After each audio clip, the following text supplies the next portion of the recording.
students, hope you all are doing well. See, previously Indian economy ના lecture ની અંદર આપણે મેઇન એલિમેન્ટ્સ ડિસ્કસ કરતા હતા. Main elements of macro business environment. એમાંથી આપણે ફર્સ્ટ એલિમેન્ટ એટલે કયું તો કે ડિમાન્ડ ડિસ્કસ કરેલું હતું, જેમાં તમને ઇન ડેપ્થ મેં determinants as well as types of demands જે છે એ ડિસ્કસ કરાવેલા, રાઈટ. અને શું ડિસ્કસ કરેલું અધર દેન ધેટ તો કે શું રોલ છે એકચ્યુઅલી ડિમાન્ડનો કોઈ પણ બિઝનેસ એન્વાયરમેન્ટની અંદર. અને નેક્સ્ટ આપણે કન્ઝમ્પશન ફંક્શન ડિસ્કસ કરતા હતા, જેમાં તમારે જે કાંઈ પણ સાયકોલોજીકલ લોઝ જે છે બરાબર એ ડિસ્કસ કરવાના બાકી છે. So let us discuss the psychological laws of consumption. See here you can see 4 laws. એમાં ફર્સ્ટ તમને એવું આપેલું છે કે when total income increases total consumption also increases but less than the income. હવે સી તમને માઇન્ડમાં એવો ક્વેશ્ચન થતો હશે કે ભાઈ ઇન્કમ વધે છે તો કન્ઝમ્પશન અલ્ટિમેટલી વધવું જોઈએ, બટ એક લાઈન તમને એવી આપેલી છે કે consumption increases less than the total income. શું રીઝન છે આની પાછળનું? તો કે એક બહુ નોર્મલ વસ્તુ તમને કહું, શું કામ આવું સાયકોલોજીકલી બને છે? તો કે પહેલા મારી ઇન્કમ 10,000 રૂપીઝ હતી અને હવે મારી ઇન્કમ 30,000 રૂપીઝ થાય છે, તો પણ કેવું હતું તો કે 10,000 માંથી મારું કન્ઝમ્પશન 8,000 રૂપીઝનું હતું અને હવે 30,000 રૂપીઝ મારી ઇન્કમ થાય છે તો મારું કન્ઝમ્પશન જે છે એ 15,000 રૂપીઝ છે. એટલે ઓલમોસ્ટ મારી ટોટલ ઇન્કમ કરતાં 50% જ મારું કન્ઝમ્પશન છે. શું કામ? તો કે 10,000 માંથી જ્યારે 8,000 રૂપીઝનું હું યુઝ કરતી રહીશ ત્યારે અલ્ટિમેટલી મેં મારી બેઝિક જેટલી પણ નીડ્સ જે છે એ ફૂલફિલ કરી લીધેલી હશે, બરાબર. તો એ કન્ટેક્સમાં જોવા જઈએ તો હવે મારી નીડ્સ જે છે એ ક્યારેય પણ બેઝિક નેસેસિટીની ના હોય, ફાઇન. તો શેના માટેની હશે? તો કે એક લેવલ અપ એટલે કેવી? તો કે કમ્ફર્ટ્સ માટેની મારી નીડ હશે. અને હવે જે કાંઈ પણ ઇન્કમ મારા હાથમાં આવે છે એના ઉપરથી હું કમ્ફર્ટ્સ જે છે એની નીડને ફૂલફિલ કરું છું, નહીં કે બેઝિક નેસેસિટી. કેમ કે બેઝિક નેસેસિટી તો મારા 10,000 જે છે એ ઇન્કમની અંદર જ કમ્પ્લીટ થઈ જતી હતી, બરાબર. તો હવે કરવાનું મારે શું છે? તો કે જેમ મારી ઇન્કમનું એક લેવલ અપ થયું છે એમ મારા લિવિંગ સ્ટાન્ડર્ડનું પણ એક લેવલ અપ થશે. અને એ લેવલથી જોવા જઈએ તો હવે મારું ફોકસ એના ઉપર હશે તો કે કમ્ફર્ટ્સ ઉપર, બરાબર. પહેલા હું સાયકલ લઈને જતી હતી, હવે 2 વ્હીલર લઈને જઈશ, બરાબર. તો એ બેથી જોવા જઈએ તો ઇન્કમ ઇન્ક્રીઝ થાય તો ડેફિનેટલી મારું કન્ઝમ્પશન વધે છે. એટલે કે હા, સાયકલ કરતાં હું વ્હીકલમાં જાઉં છું તો મારે પેટ્રોલની જરૂરિયાત પડશે, તો એ કન્ઝમ્પશનની અંદર વધારો થયો, બરાબર. બટ એટલો ઇન્ક્રીઝ ક્યારેય નહીં આવે જેટલો તમારી ટોટલ ઇન્કમની અંદર ઇન્ક્રીઝ આવ્યો છે. લાઈક ફોર એક્ઝામ્પલ 30,000 અલ્ટિમેટલી જોવા જઈએ તો 20,000 નું ઇન્ક્રીઝ આવ્યું છે, બટ એ 20,000 ના ઇન્ક્રીઝમાંથી પણ તમે જોવા જાઓ તો દરેક 10,000 ના બ્લોકમાંથી 8,000 સ્પેન્ડ નહીં કરો, બરાબર. તો કેવી રીતે? તો કે વધારાના જે છે હું ખાલી અને ખાલી 7,000 રૂપીઝનું સ્પેન્ડિંગ કરું છું. સો શું કહેવા માંગે છે કે consumption is always less than the income. આનો પણ એક લેવલ આપણે અપ જઈએ કે ભાઈ મારી ઇન્કમ 30,000 માંથી 75,000 થઈ જાય છે, તો હવે ક્યારેય મારું ફોકસ નેસેસિટી ઉપર કે કમ્ફર્ટ ઉપર નહીં હોય, મારું ફોકસ આવી જશે લક્ઝરી ઉપર, બરાબર. અને જ્યારે પણ કોઈ પણ પર્સન લક્ઝરી ઉપર સ્પેન્ડિંગ કરે છે ત્યારે ઓટોમેટિકલી એનું જે કન્ઝમ્પશન લેવલ હોય ને એ ઓછું હોય છે. શું કામ? તો કે ઓલમોસ્ટ નીડ્સ જે છે એ સેટિસ્ફાઈડ થઈ ગયેલી હોય, ફાઇન. એક વસ્તુ તમને કહી દઉં કે માર્કેટની અંદર કન્ઝમ્પશન જે છે, કોઈ પણ ઇકોનોમિક કન્ઝમ્પશન જે છે એ કયા લેવલની અંદર મેઝર કરતી હોય તો કે બેઝિક નેસેસિટીના લેવલ ઉપર. ક્યારેય પણ કોઈ પણ કન્ટ્રી, મેં તમને કાલે પણ કીધેલું હતું કે કોઈ પણ કન્ટ્રી ક્યારેય લક્ઝરી ઉપર ફોકસ ના કરતી હોય કે ભાઈ કેટલી કાર્સ વેચાણી, કેટલા જે છે રેફ્રિજરેટર, કેટલા જે છે એ એસીઝ જે છે એ વેચાણા, કે કેટલા સીસીટીવી કેમેરાસ વેચાણા, ઓર કેટલા પ્રોજેક્ટર્સ વેચાણા. એના ઉપર ક્યારેય કોઈ ઇકોનોમીનું ફોકસ હોતું નથી. શેના ઉપર હોય તો કે ફૂડ ગ્રેન્સ, બરાબર. શેલ્ટર જે છે એ કેટલા લોકો પાસે અવેલેબલ છે, ફાઇન. સો ઓલવેઝ કોઈ પણ ગવર્મેન્ટનું focus in terms of consumption શેના ઉપર હોય છે તો કે બેઝિક નેસેસિટીઝ ઉપર, ફાઇન. તો એ લેવલથી જોવા જાય તો રિચ ક્લાસનું કન્ઝમ્પશન ઓલવેઝ ઓછું અને પુઅર ક્લાસનું ઓલવેઝ વધારે હોય છે, ફાઇન. નેક્સ્ટ રૂલ તમને એવું આપેલો છે કે consumption remains less as disparity in the distribution of income exist in the society. Consumption એ કેસની અંદર હંમેશા ઓછું રહે છે. શું કામ? કારણ કે માર્કેટની અંદર કોઈ પણ ઇકોનોમીની અંદર ડિસ્પેરિટી તમને ઇન્કમની જોવા મળે છે. Rich gets richer and poor gets poorer. બરાબર, આ રીતનું તમને જ્યારે એન્વાયરમેન્ટ જોવા મળે ત્યારે કન્ઝમ્પશન હંમેશા ઓછું જ હોય. કેમ કે મોસ્ટ ઓફ ધી થિંગ્સ એવી હોય કે જે પુઅર અફોર્ડ નથી કરી શકતા અને રિચ લોકો લેવાનું પસંદ નથી કરતા. શું કામ? કારણ કે રિચ લોકોની એ વસ્તુ માટેની નીડ જે છે એ કમ્પ્લીટ થઈ ગઈ છે અને પુઅર લોકો એ વસ્તુને જે છે એ અફોર્ડ નથી કરી શકતા. તો વૈધા મિડલ ક્લાસ વાળાની બેઝિક નેસેસિટી પૂરી થઈ ગઈ છે. લક્ઝરી ઉપર એ લોકો ફોકસ કરતા નથી. તો એ કેસની અંદર જ્યારે પણ તમે કન્ઝમ્પશન મેઝર કરશો it will always remain less. Fine. Next તમને આપેલું છે consumption of rich class is less than that of the poor class. જેમ મેં તમને કીધું એમ બેઝિક નેસેસિટીની સૌથી વધારેમાં વધારે જરૂરિયાત પુઅર ક્લાસના લોકોને, બરાબર, પછી મિડલ વાળાને અને રિચ વાળાને તો ઓલમોસ્ટ એની નેસેસિટી, કમ્ફર્ટ્સ અને લક્ઝરી બધી નીડ જે છે એ સેટિસ્ફાઈડ થઈ ગઈ હોય છે. તો એ લોકોનું કન્ઝમ્પશન હંમેશા ઓછું જ રહેવાનું છે than that of the poor class. લાસ્ટમાં તમને આપેલું છે કે in short term consumption remains static. બહુ સીધી વસ્તુ છે. શોર્ટ ટર્મની અંદર કોઈ પણ પર્સન જે છે એની ના તો નીડ બદલાતી હોય કે ના તો એના પ્રેફરન્સીસ ચેન્જ થતા હોય. બરાબર, હું કોઈ જગ્યાએ જોબ કરવા જાઉં છું તો કાંઈ મને મહિને કોઈ કંપની પ્રમોશન ના આપે. This is the normal thing. Fine. તો 1 વર્ષનો ટાઈમ પીરિયડ છે કે 1.5 વર્ષનો ટાઈમ પીરિયડ છે, એ ટાઈમ પીરિયડની અંદર ના તો મારી ઇન્કમ ચેન્જ થશે કે ના તો મારા પ્રેફરન્સીસ ચેન્જ થશે. બરાબર, અને નહીં તો મારી સ્પેન્ડિંગ કેપેસિટીની અંદર કાંઈ પણ વધારો ઘટાડો થાય. ફાઇન. સો એ વસ્તુના એ કન્ટેક્સમાં જોવા જઈએ તો તમને એક વસ્તુ આપેલી છે કે શોર્ટ ટર્મની અંદર કોઈ પણ પર્સનનું કન્ઝમ્પશન જે છે એ ઓલવેઝ સ્ટેટિક હોય. બરાબર, એટલે કે એની અંદર બહુ તમને મેજર કોઈ ચેન્જીસ જોવા મળે નહીં. Let us discuss the next element. See, next element તમને કોમ્પિટિશન આપેલું છે. બરાબર, જેની અંદર શું તો કે મેં તમને આની પહેલા પણ અને આની પહેલા આઈ થિંક આપણે 3rd સેમેસ્ટરમાં અને તમારે 2nd સેમેસ્ટરમાં માઇક્રો ઇકોનોમિક્સની અંદર જેટલા પણ પ્રાઇસ ડિસ્ક્રિમિનેશન, બરાબર, અને પ્રાઇસ ડિટર્મિનેશનના જેટલા પણ તમારે ચેપ્ટર્સ આવતા, જેટલા યુનિટ્સ આવતા, એ તમામ યુનિટ્સ જે છે એ શેના કન્ટેક્સમાં હતા તો કે કોમ્પિટિશનના કન્ટેક્સમાં. બરાબર, જેની અંદર તમે પરફેક્ટ કોમ્પિટિશનથી લઈ અને ઓલિગોપોલી સુધીની તમામ વસ્તુઓ સમજેલી છે. બરાબર, બટ અહીંયા આપણે બીજી પણ અમુક નવી વસ્તુ તમને શીખવાડીશ. ફાઇન. સો લેક્ચરમાં પૂરતું તમારા સાઈડથી ધ્યાન આપજો so that you can get the idea. બરાબર, સી પરફેક્ટ કોમ્પિટિશનથી સ્ટાર્ટ કરીએ. તમને દરેક કોમ્પિટિશનનું એક ઇન્ટ્રોડક્શન આપું છું કે શું કામ એ કોમ્પિટિશન માર્કેટની અંદર છે અને કેવી કેવી પ્રોડક્ટ્સ જે છે વેચે છે, કોણ પ્રાઇસ મેકર છે, કોણ પ્રાઇસ ટેકર છે, કેવું ક્વોલિટી ઇમ્પ્રુવમેન્ટ કરે છે અને કેવું કન્ડિશન ઇમ્પ્રુવમેન્ટ કરે છે. ફાઇન.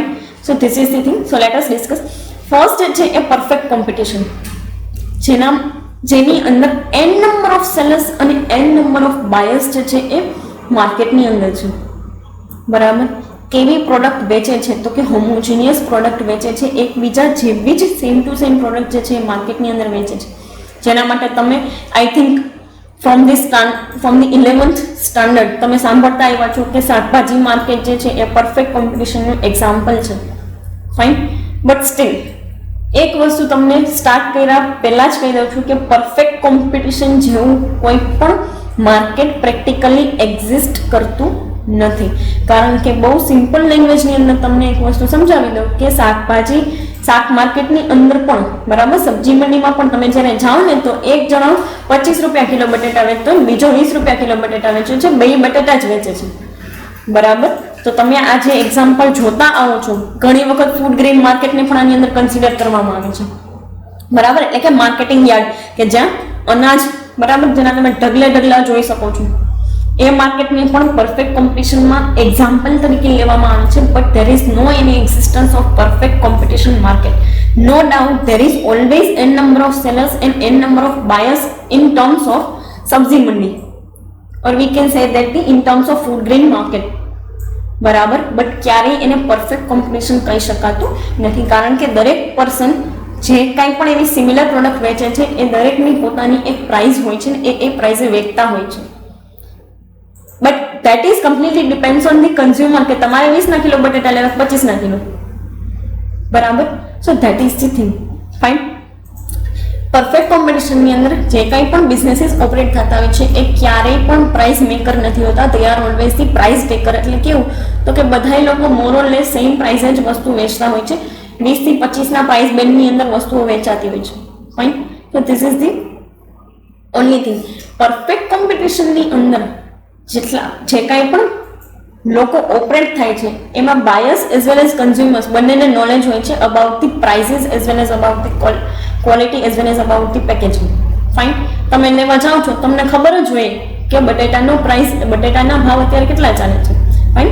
તમે ઘઉં લેવા જાઓ તો તમને આઈડિયા હોય જ કે ઘઉં જે છે એના મોલના ભાવ શું છે. So this is the thing કે આ એક એવું માર્કેટ છે કે જેમાં consumers as well as producer or seller બંને લોકોને માર્કેટનું પરફેક્ટ નોલેજ છે. Fine. Other than that the transportation cost બહુ લીસ લાગે કેમ કે તમે બલ્કની અંદર જે છે એ માલ લઈ આવો છો અને વેચો છો અને ઇફેક્ટિવલી વેચાઈ પણ જાય છે. બીજી એક વસ્તુ કે રિસોર્સિસ જે છે એનું સ્વિચિંગ ઓવર બહુ ઇઝી છે.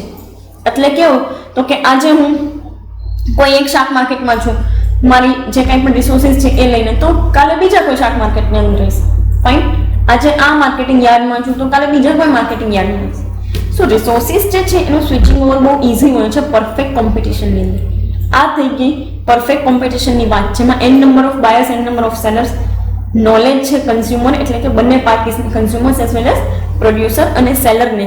Than comes to the price making. તો ઓલવેઝ પ્રાઇસ ટેકર. પ્રાઇસ મેકિંગનો કોઈ એ લોકો પાસે હક જ નથી હોતો કારણ કે માર્કેટની અંદર બધા સરખું વેચે છે. Fine. Then comes to the switching over of resources. તમારે જે પ્રકારે તમારે કરવું હોય એ પ્રકારે તમે તમારા બિઝનેસને ઢાળી શકો છો. ફાઇન.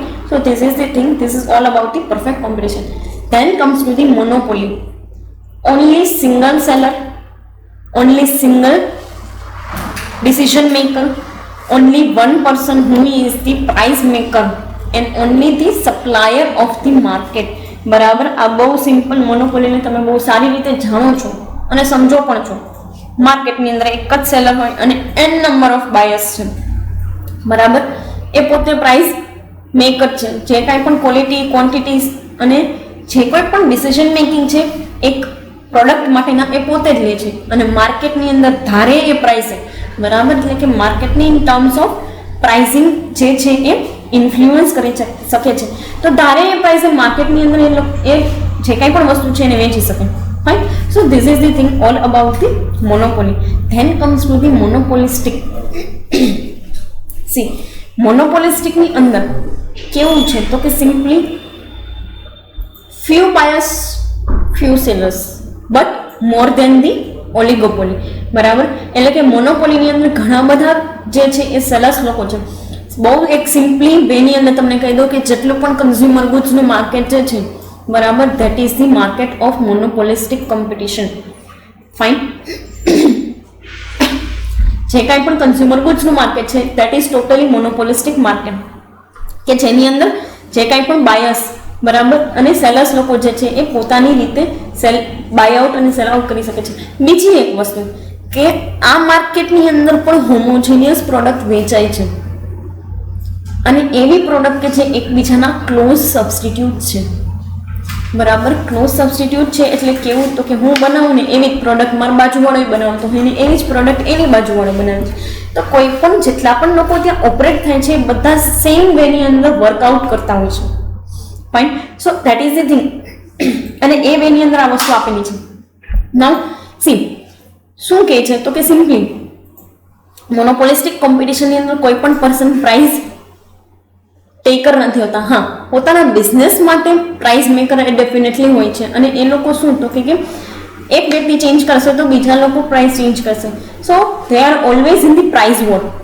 બરાબર. મોનોપોલિસ્ટિક કોમ્પિટિશનની અંદર જેટલા પણ બિઝનેસીસ ઓપન થાય છે દે are always in the price war in terms of increasing the cell in the market. બરાબર. માર્કેટની અંદર સેલ્સ વધારવા માટે એ લોકો શું કરતા હોય તો કે પ્રાઇસ વોર જે છે એ ફોલો કરે છે. આ માર્કેટની અંદર ઓલમોસ્ટ કન્ઝ્યુમરને પ્રોડક્ટ વિશે જે છે એ બેઝિક નોલેજ સિવાય કાંઈ નોલેજ હોતું નથી. ફાઇન. અધર દેન દેટ જેટલા પણ લોકો ઓપરેટ થાય છે મોનોપોલિસ્ટિક માર્કેટની અંદર, fine, they are in the cut throat competition. Then comes to the oligopoly. Only few sellers and so many buyers. Fine. Few sellers and so many buyers. હા, definitely તમે એને few buyers ની અંદર પણ consider કરી શકો. બીજી એક વસ્તુ, કયો માર્કેટ ઓલિગોપોલીનું છે? તો કે જેટલા પણ ઇલેક્ટ્રોનિક્સ અને કેપિટલ ગુડ્સનું માર્કેટ જે છે that is the market of oligopoly. બરાબર, કારણ કે દરેક એક ફર્મ જે છે ને એની પોતાની ઇન્ડિવિજ્યુઆલિટી છે. ફાઇન, દરેક ફર્મની પોતાની ઇન્ડિવિજ્યુઆલિટી છે અને એ એના ઉપર વર્કઆઉટ કરે છે. બરાબર, એક વસ્તુ કે ઓલિગોપોલી વાળા ક્યારેય પ્રાઇસ વોરની અંદર ઇન્વોલ્વ થતા નથી. They are always doing competition on the some other basis, જે આપણે અહીંયા સ્ક્રીન પર જોઈ શકીએ છીએ અને એના ઉપર ડિસ્કસ પણ કરશું. બરાબર, અધર દેન દેટ ઓલિગોપોલીની અંદર જે કોઈ પણ લોકો જે છે એ 5 થી 6 સેલર્સ એવા હોય છે કે they are the price maker. બરાબર, એ લોકો પ્રાઇઝ મેકર કરે છે અને જેટલા પણ બીજા લોકો જે ઓપરેટ થાય છે એ લોકો એ વસ્તુને સ્વીકારે છે. બીજી એક વસ્તુ કે રિસ્ટ્રિક્ટેડ એન્ટ્રી છે ઓલિગોપોલી માર્કેટની અંદર. શું કામ રિસ્ટ્રિક્ટેડ? રિસ્ટ્રિક્ટેડ એટલે હું કાંઈ કોઈને આવવાની ના પાડી શકું, આવી તો એની મેળવી શકે. બરાબર, કારણ કે શું કામ? તો કે એક્ઝિસ્ટિંગ ફોર્મ્સ જે છે એના પ્રોફિટથી અટ્રેક્ટ થઈ અને એ લોકો એની મેળે આવી શકશે. બટ હા, થોડા ટાઈમ પીરિયડ પછી જો એ લોકો કોમ્પિટિશનની અંદર ટકી ન શક્યા તો automatically they are the out of the market.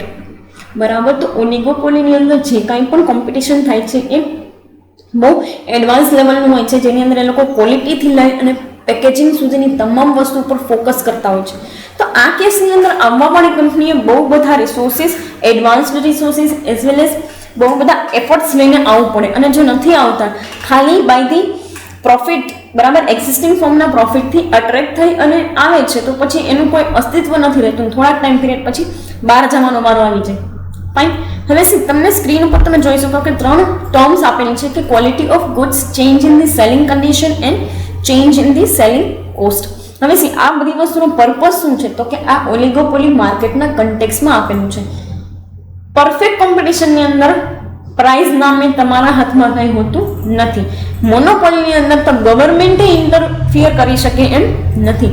મોનોપોલિસ્ટિકની અંદર ઓલવેઝ પ્રાઇસ વોર ચાલે છે. તો એક વસ્તુ તમે જોવા જાઓ તો કોમ્પિટિશનની અંદર પ્રાઇસ સિવાય બીજા કયા એલિમેન્ટથી કોમ્પિટિશન થાય છે? તો કે ઓલિગોપોલી કરે છે. કઈ રીતે? તો કે સિમ્પલી ગુડ્સ જે છે એની ક્વોલિટીને ઇમ્પ્રૂવ કરીને. બરાબર, ગુડ્સની ક્વોલિટીને ઇમ્પ્રૂવ કરીને. Then comes to change in the selling condition. Change in the selling condition એટલે શું? તો કે પહેલા મારી પ્રોડક્ટ જે છે એ હોલસેલરને આપીને રિટેલરને આપે છે. હવે તો હું સીધું મોલ આઉટલેટની અંદર આપી દઉં છું, એટલે લોકો મારી પ્રોડક્ટને જોવે છે, બરાબર, સ્ટડી કરે છે અને પછી બાય કરી શકે છે. ફાઇન, તો એ વેની અંદર હું કોમ્પિટિશન કરું છું. Then comes to change in the selling cost. બરાબર, હું મારી સેલિંગ કોસ્ટ જે છે એને બને એટલું ઓછું કરવાની ટ્રાય કરું છું so that I can survive in to the competitive. એટલે કે ઓલિગોપોલીની અંદર હું સર્વાઈવ કરી શકું એટલા માટે હું સેલિંગ કોસ્ટની અંદર જે છે એ ઘટાડો કરું છું. હા, સો એ ટર્મ્સની અંદર તમને આપેલું છે. હવે કોમ્પિટિશનનો રોલ શું છે? તો કે સિમ્પલી જેટલા પણ કોમ્પિટિશન અથવા તો જેટલા પણ માર્કેટ જે છે કોમ્પિટિટિવ માર્કેટ, એ તમામ માર્કેટ જે છે એ પોતપોતાની રીતે ઓપરેટ થાય છે અને સારી પ્રોડક્ટ્સ જે છે એ માર્કેટની અંદર આપે છે. બરાબર, આ કોમ્પિટિશન જે છે એના રેગ્યુલેટરી જે કાંઈ પણ બોડીઝ જે છે એ કોણ ચલાવે? તો કે ગવર્મેન્ટ. બરાબર, એટલે શું? તો કે આ કોમ્પિટિશનની અંદર ક્યારેય પણ કોઈ પણ બિઝનેસ ફર્મ ઓપરેટ થાય છે તો એને એવું ના લાગે કે મારી સાથે કાંઈ ઇનજસ્ટિસ થાય છે. ફાઇન, સો એક બિઝનેસ એન્વાયરમેન્ટના કન્ટેક્સથી this is also the thing. કારણ કે આ જ એવી વસ્તુ છે કે જેના લીધે તમે માર્કેટની અંદર સર્વાઈવ કરો છો. કોમ્પિટિશન નથી તો તમારી પ્રોડક્ટને ઇમ્પ્રૂવ થવાનો ચાન્સ નથી અને કન્ઝ્યુમર્સ કોઈ પણ પ્રકારે એટ્રેક્ટ થશે નહીં. Fine, so this is the role of the competition in to the business environment. Fine, next element. બરાબર, આ લેક્ચરની અંદર આપણે કન્ઝમ્પશનના લો સ્ટડી કરેલા છે એઝ વેલ એઝ આખું કોમ્પિટિશન, જેટલા પણ કોમ્પિટિશનના ટાઈપ્સ છે અને કોમ્પિટિશનનો રોલ એ વસ્તુ ડિસ્કસ કરેલી છે. Next element we will discuss in to the next session. Thank you so much.